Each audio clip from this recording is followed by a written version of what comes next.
Şu günler Türkmenistanyň günorta güni batar sebitlerine howanyň temperaturasy ýokarlanýar. Aşa ısly howa mal ölümlerine getirýär. Bu barada Azatlyk radiosynyň habarçysy Balkan welaýatyndan habar berýär. Azatlyk radiosynyň habarçylary iýunyň ahyrlaryna howanyň temperaturasynyň kölegede 50 gradusa golaýlamagynyň fonuny köpçüliklerin mal ölümlerinin Mar welaýatyna hem hasabarlandygyny habar berdiler. Şu günler Balkan welaýatynyň Balkanawaz şäherine, Serdar we Magtumul etraplaryna, dağ eteklerine howanyň temperaturasy gaýtadan gyzyp başlady. Adatlyň habarçysy Serdar etrabyna howanyň temperaturasynyň 17-nji ýyl ýekşenbe güni 44 gradusa çenli golaýlandygyny habar berdi. Soňky 3 güniň dowamyna etrabyň iri şahlymallary howanyň gyzmagy zerarly haram ölüp başlady diýip etrap ýaşaýjylar aýdýarlar. 17-nji ýylda howa maglumatlaryny çap edýän Meteo jurnal neşri öňümizde hepdeniň dowamyna Türkmenistanyň dürli sebitlerine howanyň temperaturasynyň 45-48 gradusa çenli ýokarlanmagyna garaşlýanyny habar berdi. Türkmenistanyň döwlet hiçligine Türkmenistan Altyn Asr elektron neşri soňky 4 hepde golaý wagtyň dowamyna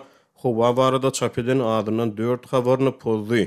Döwlet neşrine 20-nji ýylyna, 27-nji ýylyna, 5-nji ýylda we 11-nji ýylda çap edilen howa maglumatlary açylmaýar. Döwlet hiçligine elektron neşirde sahypa tapylmady bagyşlaň.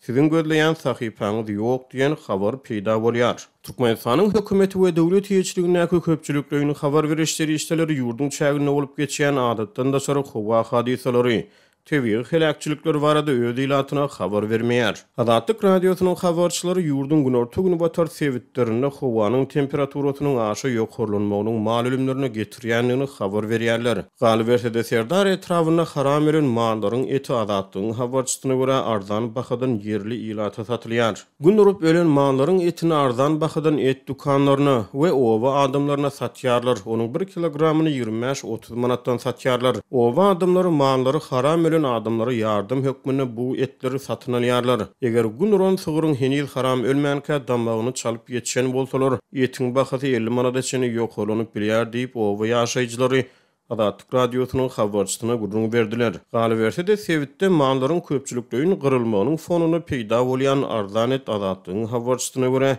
yerli telekeçilerde gyzyklanma döredýär. Habarçymyz sebit ýaşaýjylaryna salgylanyp Balkan welaýatyna hereket edýän käbir kafeleriň, gamburger we kebap hödürleýän garwanyşhanalaryň eýeleriniň köpçüliklerin mal ölümlerinin fonuna arzan et tapmagy üçin ýürüýti tagalla edýänliklerini habar berýär. 20-30 manatdan arzan et satyn alyp telekeçilik bähbidini oýlaýan adamlar köp diýip yerli habarçy maglumat berdi.